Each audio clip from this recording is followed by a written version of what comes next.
All right, let's get the show on the road. Welcome back, casual fans everywhere, to the Counter-Strike Casuals podcast. I want to start this podcast by cracking open a White Claw. Ooh, very nice. Where's your drink? What have you got? Mine's here. Oh, he's already Yeah. cracked it. Look at that. He's so excited to get it. Nice. I opened it before we started recording, and I was like, as I opened it, I thought, oh shit, I needed that for the intro, and then it was a good job I didn't actually because I fucked up opening it somehow. The odd can, do you know, it just doesn't open fully. Yeah. I had to push it through with my finger. So yeah. Anyway, The only resemblance of an intro is ruined for our podcast because you got excited.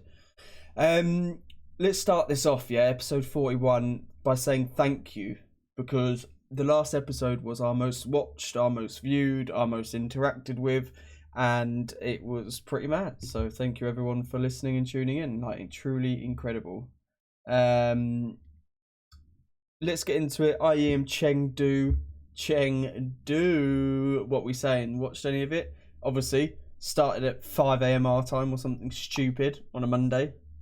was it actually? I think it's 5:30 or something. It's the first game. No, I've not watched. I've watched. I was gonna say I've watched a bit. I've not even watched a bit. I've watched a fraction. Literally on my dinner break, I've watched a tiny bit. What did I watch now? Liquid Heroic. I saw a little bit of that. I saw Cadian get a post plant clutch. That was pretty good.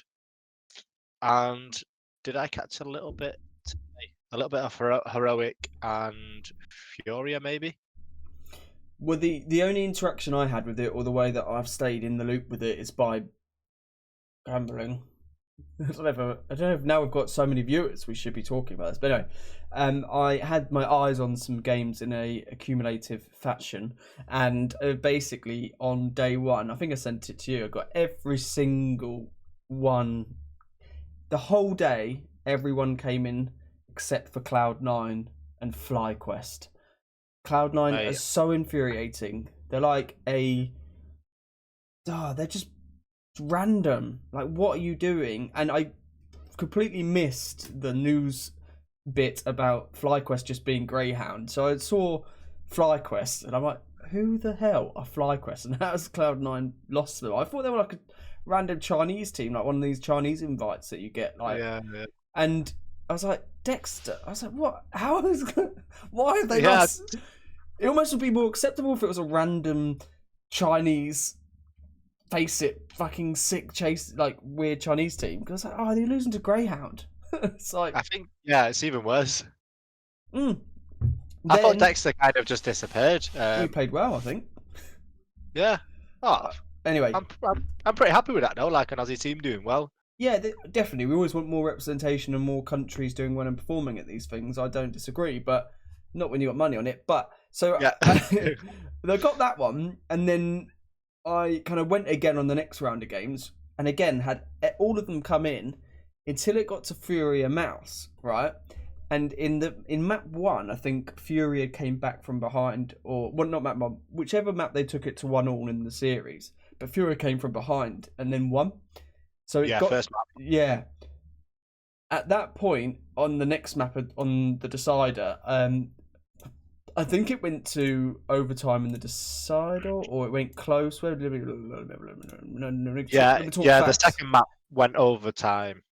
Right, that's it. So I think Furia came back to win or won the first map. Then it went overtime in that one, and I bottled it and I cashed out on my bet on the second map. But I had Mouse to win, and Mouse went on to win. But anyway, overall, I actually got all the picks right on day one, other than Cloud9 FlyQuest. Cloud9, I don't know what they're doing. I think they're so bipolar and sketchy that they just need to resign to the fact that they need an AWPer now, and it's just like beyond boring. Like, just in my opinion, I actually would sack off Axile. I know he's shown up a bit more. He's shown up a bit more recently, but I actually rate Hobbit weirdly. I've got a weird soft spot for Hobbit, and I think that I would just sack Axile, get Zorte or some proper Russian AWPer in, and just get on with it, man. You just won't lose to FlyQuest. You'll you go a bit deeper in the run in these things, and it's just like, oh god, they've got FaZe next to Yeah, and lose. got FaZe tomorrow. Yeah, they've got FaZe tomorrow, and it's like FaZe lost to Astralis. Okay, didn't watch that game. I want to.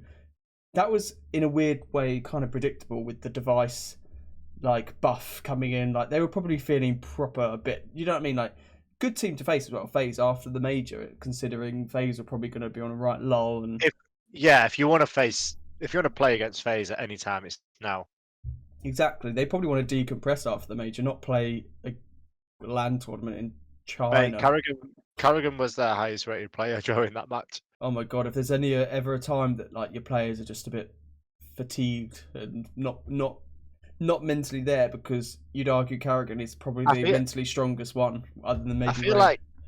I feel like the FaZe team struggle the most with that, like the post major blues and the like post big tournament losses. They kind of go on a little run where they just play badly for a while. I think they put so much emphasis into trying to beat Spirit and all of that kind of thing. They're probably just drained me. And then you have to go to China. Not that China's bad pace, but like you have to go to China to play a tournament. You're just like, oh, give me a break. Pretty far. Can't I just chill? See my missus or something. Yeah. But so to be honest with you, that game could go either way, FaZe or Cloud9 tomorrow. What are your noticeables in this tournament up to now? Because I've got a few. Furia looks shocking still. After the 0-3 at the major, they don't look any better here, and they're already out. I mean, Furia, they're at crisis point. Furia, I mean, K Serato is insulting us by actually just sticking it out with Furia. So Furia looks shit. They just need to do something. I don't know what. Just do whatever. FaZe kind of, I guess, a bit as expected, like we just said, with a post-major lull that they, were so close yet so far to winning that. I watched G2 Liquid. I watched half of G2 Liquid. I'm halfway through the highlights. Again, life's just getting in the way. And the one thing I noticed was Skulls still, to me, looks a bit inexperienced. He had like a clutch opportunity, an ace clutch opportunity on Ancient, and he peaked when he really shouldn't. He should have just hid, and m0NESY took the opportunity and killed him, and he lost the round, even though they won the game overall. And another one against m0NESY with Cadian on Anubis, where he just shouldn't have peaked, and he just, it's like just that inexperience of like, I just can't resist having a little look and seeing if I can get the kill. And you're coming against someone like m0NESY, he's just like going to take the opportunity, and like you're not going to get away with it. So that's my one takeaway as a kind of player focused take, was that I just noticed he's still just a bit inexperienced in making the wrong decision. But other than that, I haven't got many more takeaways on this at the moment, because I just haven't had a chance to watch much of it due to timings and being at work. Yeah, I think it's difficult to have too much of an opinion since we've not watched much. But I'm the same as you. I've not really watched many highlights either. From the small, minute section of Liquid that I did see was hopeful, I think is the best word. Yeah. Not all is lost on this Liquid squad. And to be fair, I did want to give them a bit more time. Naf's been showing up, just being Naf. Twist is going to fit in well. The only thing I think this team might be missing, which Yakinda could fill this role if he pulls his finger out, is a carrier. I do think Twist can carry now and again, but it's rare. Cadian can, on a very rare occasion, pull something out his ass from somewhere. But I don't think they've got the consistency to be up there with the top teams. I mean, I know they've just beat G2, but whether they've got the consistency to do this from each tournament to tournament is questionable for me personally. You mentioned Furia. Furia are where I would expect them to be. A kind of lowish top 10 team, maybe. So kind of expected. I think they did pretty well against Mouse, to be fair, because I do rate Mouse. But Yeah. Yeah, Mouse did still beat them. So G2 are interesting, losing against Liquid. G2 for me are just a little bit too inconsistent again, similar to Liquid. But I was thinking about it today. I don't know what I would change if I was in charge of G2. I just don't know. I feel like Nico's probably the biggest part to play their inconsistency because he's inconsistent himself. And there's so much reliability on him to perform. So when he doesn't turn up, Yeah. So who would you say is the best player on G2? easy. Honestly, right? Yeah, yeah, Without question. without question. Do you know where Nico was ranked in the HLTV awards show? Ah, but come on, we're not going back over that shit. Yeah, go on. Probably fourth or something, Nico was second. mate. All, Second. listen, I know. I think we're a little bit harsh on Nico though because we we're not. We're we Nico was. we don't really sing his praises as much as We don't. most people. Most people are quite high on him, and we're Yeah, not that high. there's a. We like him, but I'll tell you what. Sorry to interrupt. There's a key here, and the key is in the name you see there. We're casuals, yeah. So we have a different opinion to these pros and these whatever they are. You know, they've got too much nostalgia on it though. That's it. That's it. And some of them played with fucking Nico. You know, some of them played with Nico, and it's like we don't go see Nico at a hotel lobby and be like, oh, you know, and he'll be like, oh, it was hard because of this. Get like certain insights and excuses. All I know is since CS2 and let's talk here and now. CS2 is what we're doing right now. We're not talking about CS:GO. We're talking about CS2. Nico has been bad as the main star, and Monasty's taken that over, which is fine. It's probably expected. He was a young prodigy, you know, he's a young guy coming up. He's grinding. He's a grinder. He's sick, and he deserves to be the star of that show. But Nico, as the kind of who was the star, isn't, and it's not really good enough, man. And I would love Monasty to go to Cloud9 as an AWPer. I don't think it's going to happen, and I'd like to see G2 fade off, and I just think it is what it is. You know, something about G2 never inspires me, even when they're winning these IEM tournaments, and I don't know what it is. They're a funny one, man. They're really difficult to get behind. I just feel like, yeah, like Mona's is always there, and I kind of Yeah. feel sorry for him a little bit. I feel like he's doing so much, and he's just not getting. He just needs a little bit from his teammates, and you know, Nico can show up now and again, and you know, you said before he's bad, and he's not bad, obviously, but I think for his standards, you know, we hold him to a high regards. It's Nico at the end of the day, but yeah, I'm just a little bit down on G2 at the minute. I want them to be good. Feel like you should replace Nexa. He's not been awful, but him or Huxley or maybe even Hunter, you know, like they Mate, need someone else. Like they could replace Hunter, I think. the actual eye test on Nixa, when I watch games, I actually feel like Nixa's doing quite a bit. I can't tell you, in certain situations I've seen Nexa for like that. I didn't expect him to win that duel there or whatever. So, man, He's not dog awful, but when you're looking to improve the roster and you want to make G2 better, it's like who do you look at? I mean, you've got to keep Nico because I feel like if you can, unless you're paying an absolute fortune for him or someone's going to pay a lot of money for him, then maybe I'd think about getting rid of him.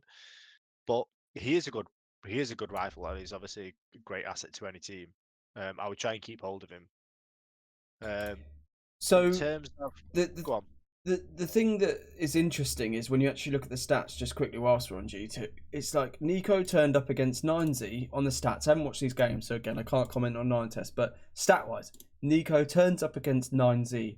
Oh, well done. Then he doesn't turn up against Liquid, the game that he's needed to turn up on and meant to make a statement. But guess who is still there? Monacy. And then Nico turns up again second to Monacy against Lin Vision. So it's just like he just seems to disappear now in the big games, which is a bit weird. Like, don't know. He just I mean, he did put up a sick rating against 9Z. Yeah. But yeah. Mate, I think I'd fucking put up a sick rating against 90. Yeah, 1.63 though. That's pretty good. That's All pretty right, so impressive. I'd be 1.6. Right, that's enough of G2 now. What I really wanted to talk about was Astralis. Oh god, you fucking gassed you are, mate. You're I'm probably not gonna a turn gas. back into a Astralis fanboy just because Device I've has never won one game. I've never been You an have. Astralis Deep fan. down, you have. But You've been a closet fanboy. right, give me your opinions then. Come on, I tell haven't me something. watched it. I don't know. All I know is FaZe are. Just tell me your feelings then. What are your feelings about this? Is it just It's luck? one Is it game. It's one game against a FaZe that don't want to be there. mate? Talk about putting up stats against shit teams. Did you see Device's score against Steel Helmet? No, but Device rated either. what? Oh my Two, god, two. two. Star was 1.99. Jesus, bro was bottom with 1.14. That's shambolic. That bro. Someone from Steel Helmet, his rating was 0.18. Well, But for a mate, start, a guy called for the 18YM. Is that like ASL? oh my lord. 18YM. All I know is they're just a bunch of helmets, mate. That's really. But no, what a stupid name, and they won 2 rounds. They did well to win 2 rounds by the looks of it. To be fair, Right, and then right, some of these wait, games are stupid.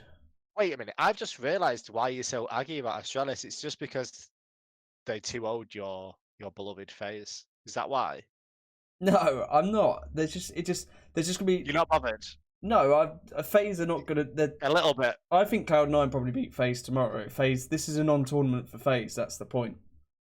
They put so much into that major. It's just this is not. This So is you're not a bit upset. no. I think right. Watch when Astralis play VP. Yeah, Device had it easy against FaZe because again, FaZe are just like who cares. When they come against VP, just being awkward as fuck and just typical like VP stuff, they'll probably struggle. But look, Well, I've got 2 VP players in my fantasy team. I'm currently in the top 6%, so let's go VP. all right, grats to you. I'm gonna try and watch some of the games. We're not watch again. I'm working as a normal person, but I'll try and watch some of the highlights tomorrow because I'm very keen to see Liquid Mouse. Right, they're good. They're good matchups tomorrow. Do you know what I mean? So just to tie this up, you have no opinion whatsoever on Astralis. Mate, it was one game. You can't count the steel helmet game. So it's one game against FaZe. I don't know. Let's wait and see. Let's wait and see. Let's reserve judgment for the end of this when they play FaZe VP. Just because it's the first time we're seeing Device in game lead, right? Yeah, you can't judge it off these. Like I said, steel helmet's not a game, so Yeah, but it's as good a start as you could hope for, right? Let's just say that. yeah, I guess. Well, yeah, of course it is. It's 2 wins, 2 out of 2. Yeah. So if you're gonna start, this is how you'd want to start. So it's a good start. Whether Yeah. it can continue, let's hold judgment. I agree with that. Okay. Okay. The interesting thing that I noted, right again, Tyloo, right, and why I said again there was because they're already out, so I'm not sure this was much benefit to them, right? But Tyloo fielded 6 people on their roster, yeah. In the Counter-Strike world, we talk so much about people making single changes or changing a play, or like we talk about G2 then, no, lose Nexa, lose Hooksy. Tyloo went in with 6 players like old school teams used to do, where they used to have subs and like, you know, a 6-man roster, which I must admit I wasn't even aware, and I don't know how you felt, but I wasn't even aware you were still allowed to do that. I didn't know you could put 6-man rosters up because no one does it. What do we think about that? Is that something you would welcome more people to do or more tournaments to allow? Because imagine for a minute we're talking about G2 now, yeah, or even an Astralis, and they kept Blame F. JKS. Yeah, JKS for G2. Yeah, no, that's it. That's where I'm going as well. But I just said Astralis, so Blame F. So if they kept JKS G2 and right, Hunter's not performing, or Nex is playing well. Hunter's not. This next map, JKS, you're in. Do you know what I mean? You that might be the decider in some events where you actually pull through and get a win.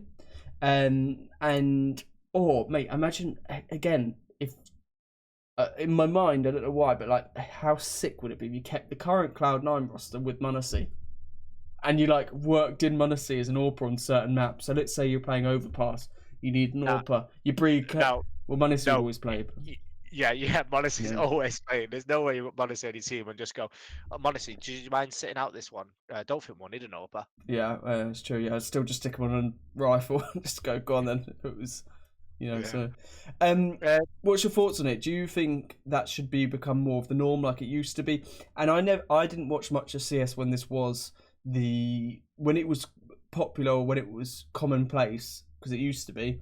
I didn't watch much CS. I was busy getting rejected by females at university and living a life. So now I don't have much of a life. I'm watching Counter-Strike. Yeah. What do you think? Is it something that should become more commonplace, or because I quite like the idea, and I think it would add stability to certain rosters. For it. Yeah, you were saying like they could sub them in between maps, even as long as like there's been notice given and stuff. So yeah, I don't see why not. I don't see why teams don't do it more often.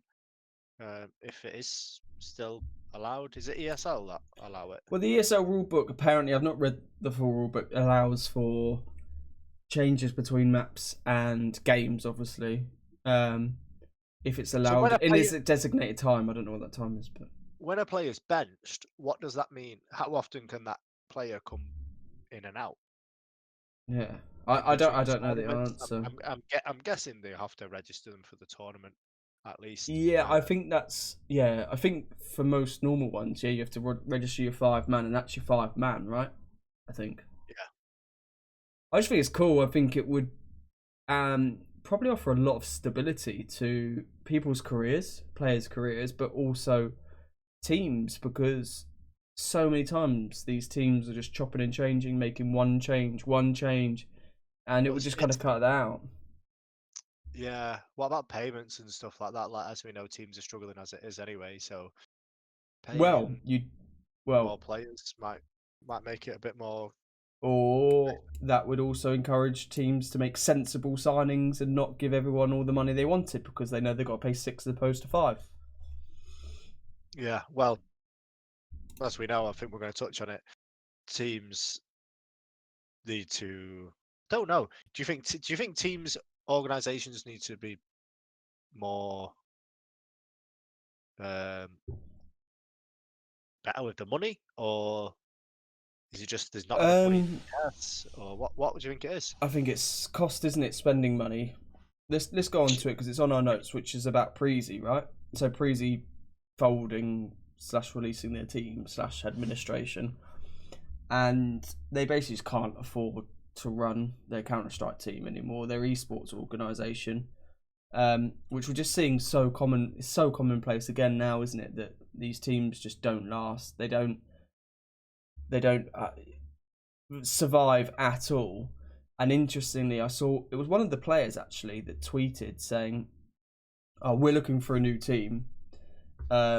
We made 165 grand in prize money in 6 months, so that's like 33 grand a month that they earned in prize money, right? So that doesn't include sponsors. That doesn't include, I don't know. Sorry, mate. Give me that again. They made how much? 165 grand in 6 months. So that's English pounds. Yeah. So go on. Give me the maths you've done. So that's 165 in 6 months. Oh, 27,500 per month they've made. Not 33. I don't know where I got 33 from. I think I wrote these early morning Monday. So 27,500 in 6 months they made. The tweet might have been in dollars, but whatever. It was 165 grand in whatever currency in 6 months. I don't know how much these players are getting paid, but at one point they had Dupree. Yeah. Who else did they have? Your guy you liked. Nikodos. They had Nikodos at some point. They had. Well, let's just quickly check. Refresh. Altex, the ex-Astralis guy, who I always feel like is actually quite a good player. Was it Roge or whatever? Roge, who's on Fnatic. Roy, your ex-team. Um, look, I don't know how much these players get paid, but I don't. Some of those players aren't cheap. Dupree can't have been cheap when he was there. So let's assume that I don't know. Do players like that make 3, 4, 5 grand a month? Either way, the Yeah. amount they're earning for the team is probably breaking even or making a loss for the prize money. I suspect it's just not sustainable. It's never going to be sustainable. This is why so many of these teams fucking die a death and it's just over. It's why teams like Into the Breaches and all these people that we always talk about struggle, are quite open about their struggles, and it's definitely to do with almost like a financial bubble, probably around the top 15 teams in the world, top 10, more like top 10 teams in the world. These big organisations like a FaZe, like a Liquid, who have got a lot more money than everyone else, and they inflate the market, and it makes it so much harder for a team like Preezy, who at one point actually looked quite good, right? Preezy at some point were putting up some nice results, and I think we were quite impressed by them and hoping that they might be a bit of a Denmark Danish up and coming star team, but mate, they're gone. So that was short lived, and I mean they were hardly around that long, were they? We spoke about them for like the 6 months. Yeah. Clearly, 6 months is probably how much they actually did anything in. I think it's difficult for any team to make it in CS. I feel like it's like you were saying, the market's so um it's so drastic at one end, and then the opposite. But it's like, how do you make a sustainable Counter-Strike team? Because you've got Team Liquid, who pretty much can do shit, and people are still going to watch them. Same for G2, Navi, FaZe. People are going to watch them. They're going to get sponsors pretty much regardless of how well they do. Even players like Simple, players have this effect as well. It's not just teams. Um, then you've got everyone else who's just going to struggle to make money. Even a team like, I would say, who's doing well now? That's like an Ents, for example. They could do really well, and then as soon as they start playing shit, they're not going to get a sponsor. They're not going to get much money, because if they're not winning prizes, then they're not getting anything. So you've got to be smart. You've got to try and get sponsors, but again, sponsors are just going to pay the teams that Make have it the most eyeballs, right? exactly, yeah. Who are winning and getting the most eyes on their sponsor? Yeah, I think even if you're winning, it's not just that. You've got to create. a following. You've, yeah, you've got to create a following from nothing, basically. Like, if you don't already have one, it's like Spirit. I don't know what their following's like. I know they've been pretty good for a while, but like now they're so big, are they gonna become? You have to basically create like a dynasty, like Astralis, Astralis, yeah. right? But Because but now but they but, have, but they made that off winning as well, but like they literally, yeah, comprehensively exactly. winning. Like, that's what you have to do, though. I feel like, to create a team like that. Or But how do you do that without buying and paying for the best team, best players? Like you're not gonna bring do an bring Astralis off with like the likes of fucking Refresh and well, Artex, are you? you have a smart um scouting team that find people like Donk, and you surround them with good in-game leaders and smart players that can work well with them, and you hope it works. I guess it is just your, I don't know, you're kind of gambling until you find someone that's really good, right? Yeah, and then trading on the good players, doing like Endpoint, just getting like the likes of Nerds and Heavy God. That's it. That's the kind of model, and that's why there's so many. There's people like Endpoint who, are there just like finding these little gems, Israeli gems, it seems, and then trading them onto the likes of OGs and stuff. But it's a shame, though. I guess is the highlight of this story and the conclusion I find. It's just like, It's just a yeah, it's just a watered down version of football, though, yeah, it right? is, yeah. Soccer for our American. We have quite a few American listeners in Spotify, so soccer for those. Soccer. Yes, Well, yeah, where it again seems people. like, well, if there is any American listeners, it seems like their team are like the pinnacle of this, because they've not been doing too well, right? Um, but they still get the viewers, so they're still gonna they've still got the money there because like your Team Liquid, they're always going to be viewed. Whereas we're the opposite. Like in the UK, esports isn't as big as it is in most other countries, Mm. especially Counter Strike. So that's why we don't really see any British teams doing too well. Mate, I would imagine. the Counter Strike used to be shown on Danish TV, from what I understand. You know, like Yeah, to normal TV would just have like Counter Strike on. It's pretty wild. Imagine that yeah. here. I think like actual old white English geezers. I mean, I don't say white, but it's like English geezers would probably just like complain that there was like gaming on their TVs, and it's not Yeah, just shooting and football. stuff. Yeah, They'd probably think it was real or something. fucking. Okay, all right. Big topic at the moment, which I definitely want to touch on, and we maybe skirted through some other discussion points, but it's all about time. And this one in particular is super hot at the moment, which is the CS2 console bug, right? So the cheat bug, so the wallhack bug. I don't know the ins and outs. I'm not smart enough to know exactly what happened. My impression of it is that the developers, Valve, forgot to turn off cheats and like I know what happened. developer commands. Yeah, go on. What happened? They saw our video, was it 2 episodes ago, What? where I had a little rant about cheaters. And they thought, let's make it worse. Yeah, and they were like, "Yeah, okay, Brayley, we're just gonna troll Brayley a little bit more. We're just gonna poke the bear." And I think that's what happened. They were like, "Fuck it, let's go all in." Let's make some content. Yeah, Maybe they just wanted. Well, the player record got broken for concurrent players, and a lot of people were saying it might be down to this. So CS2 again went up more than anyone else for more players, and everyone's like blatantly just trying out like legal wall hacks or like bug wall hacks. But did you try it? no, of course not, mate.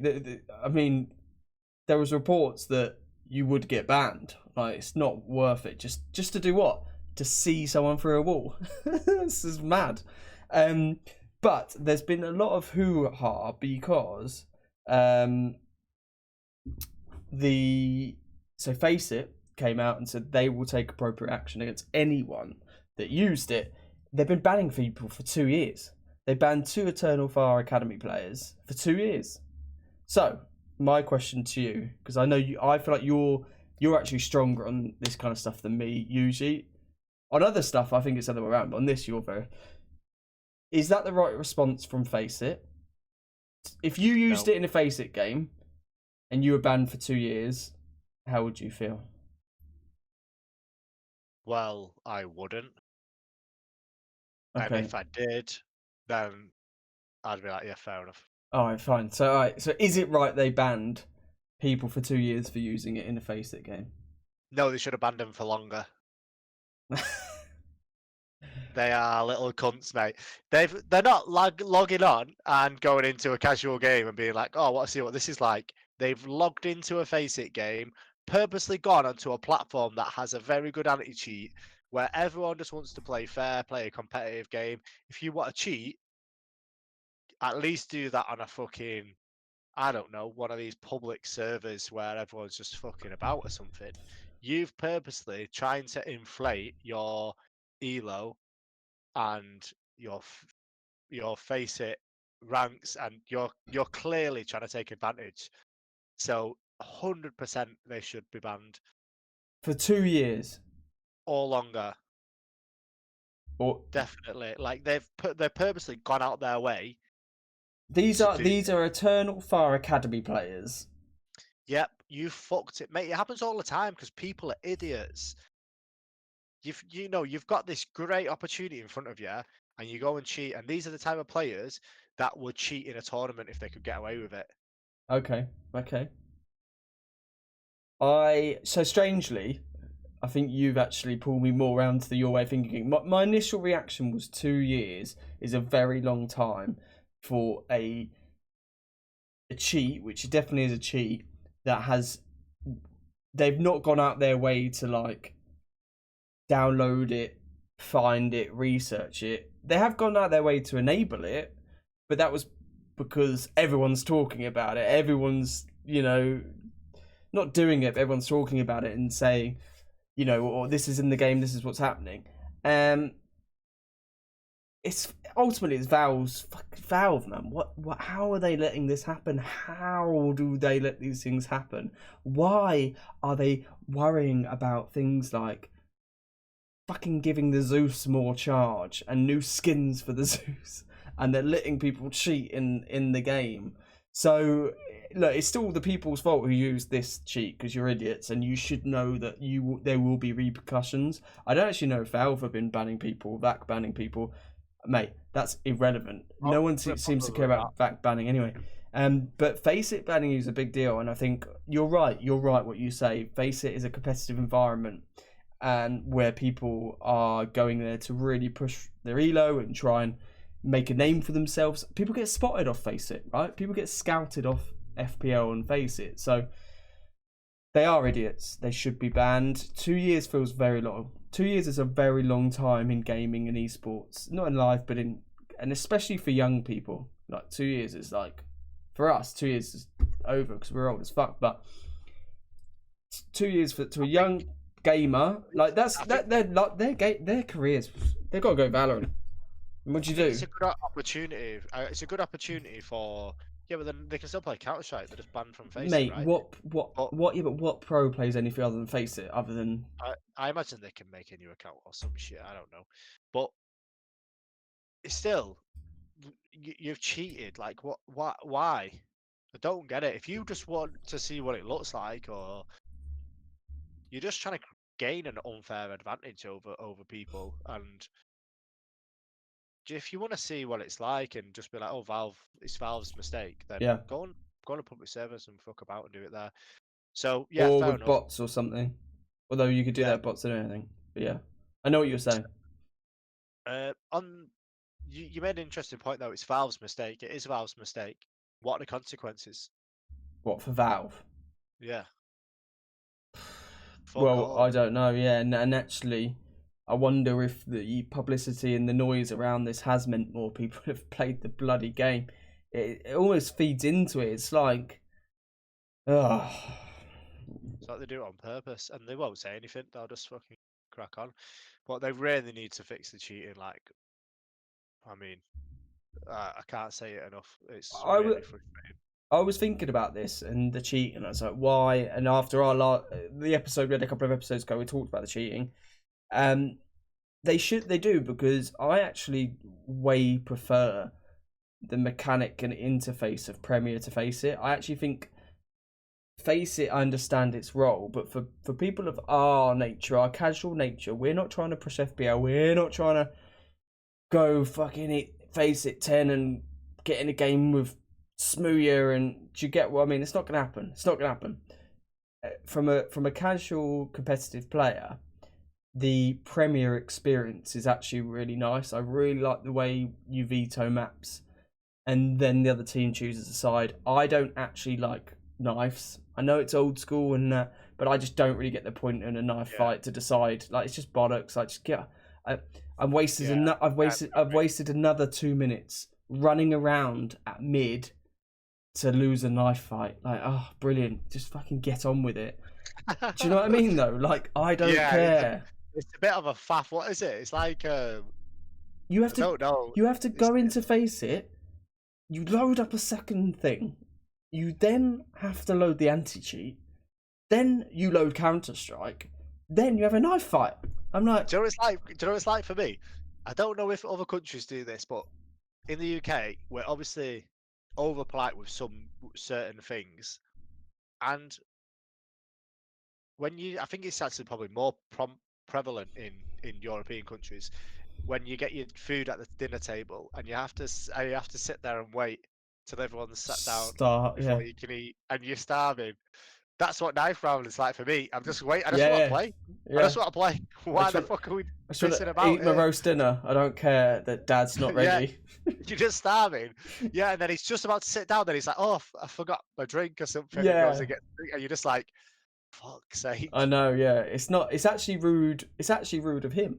It's actually Yeah. rude. The knife fight is the rude bit. We just want to eat. We just want to get on with it. So Yeah, we face all just it, gotta play. is your annoying fucking dad stopping you from eating. So that is why they should in just copy face it or buy it. I don't know, just do something. But like, I prefer the setup in Premiere. I really do. And I feel like Valve have an issue, some kind of complex, where they're like, if they get told to do something, like, no, I'm not doing it. yeah, they're just that. Yeah. No, I'm not doing it. Yeah, just like your missus, aren't they? You know. All right. Well, has we got anything else to touch on? The CS2 console cheat bug. They should be banned forever. They should be.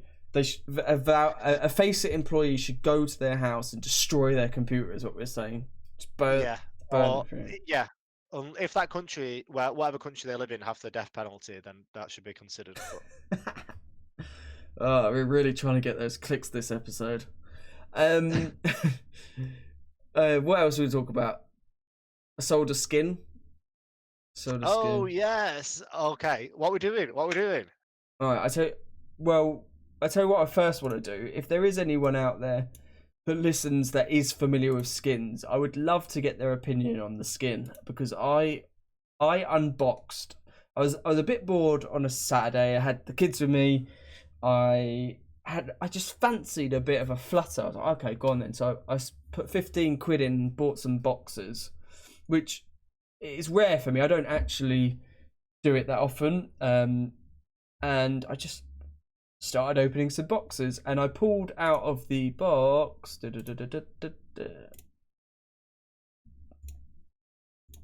Sorry. Can you remember what I pulled? The traitor USP skin. Oh, that's it. The traitor USB. Yeah, thank you. Traitor USB stat tracked factory new. Okay, I sold it. Factory new. Factory new. I sold it on Marketplace. Watch, everyone would be like, "Oh my god, you should have hit me up. I would have bought it from you direct." Yeah, I'm not interested. Yeah, I'm too old and I've got too much going on to work out if you're a scammer or not. Yeah, he really knows I'm the guy that pays more for convenience. Yeah, I ain't got time for this. Got 2 kids. I'm grey as fuck. I ain't got time. So I sold it on Marketplace, and I sold it for 170 quid asking, which meant I got 150 quid back. So happy as Larry, man. So then I went back through and I checked, because I've not had a drop like that ever since I've opened. Skin as well, yeah, man. do you know like what? the skin? I like the skin. If it wasn't worth as much, I'd play with it. But I was just like, it's too much to not. What if it was 50 quid? Oh, I don't know, man. And do you know what? I'm too much of a. I like a deal. I like track as well. I like to sell it. Stat track? I do like a stat track, but I also like to sell stuff, and I like to, you know. So I think even if it was like 40 quid, I'd be like, oh, God. I like money. Yeah, I like the money. Even though you spend a lot on opening cases, but yeah, go on. Well, anyway, so I went back and checked, and since CS2 released, I've opened 58 cases. So I would be intrigued, all you skin people out there. Okay, since CS2 release, how many boxes you opened, and what's been your biggest open, and what do you think to the traitor? Did I undersell it? Did I not? I don't know. I just went for the easiest option, and I put it kind of towards the top end of what other people were selling theirs for. It's sold, you know, whatever. But 58 cases opened, and that's been the best drop I've ever had. 58, and that's since CS2 only. That doesn't include CS:GO. But I didn't open many in CS:GO. To be fair, I wasn't that hot. They're what, like £2 an open, or what? Well, that includes dropped ones from the weekly drop. You know, there also includes ones I bought, like the 15 quid I spent. I bought that was all buying them and then buying the £2 £190 or something. It depends. So the actual case I bought was dropped from that was quite a cheap one. It was like 30p a case, and then it was the key was £2. So it's like £2.30 per case or something to open. I went for a cheap case because I just wanted a few. You spent about 133 quid on cases. since CS2, if you're averaging that out, yeah, Yeah, but probably I've not included any free ones. Obviously, I've done them at £2.30 a case, which you wouldn't have paid £2.30 each one. It was £2. You've spent about 116. okay. So we're we're gonna be even by the time I put more in and open more.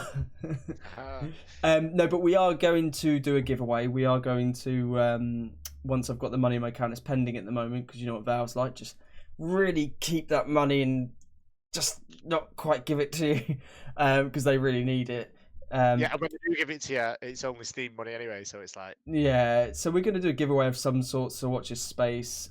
Considering how popular last episode was, we want to give something back to you guys, so we will announce it soon. But anything else you want to touch on before we wrap this up? We've been going a fair bit, and it's getting late our end, so I don't know if you want to talk about anything no, else in my notes or anything, or we can save some of it if needs be. no, yeah, I'm pretty good. I guess next episode we're gonna tie up on Chengdu, see what happens there. But no, I'm all good, mate. I'm all sorted out. Nice one, man. All right, well, listen, guys, thank you so much for listening as always. Any subscriptions we can get to the YouTube channel is helpful. Our views and stuff are all up, subs rising slowly, but always nice. And if you want to get a skin, keep an eye out because we're gonna do a giveaway soon, right? Yeah, man.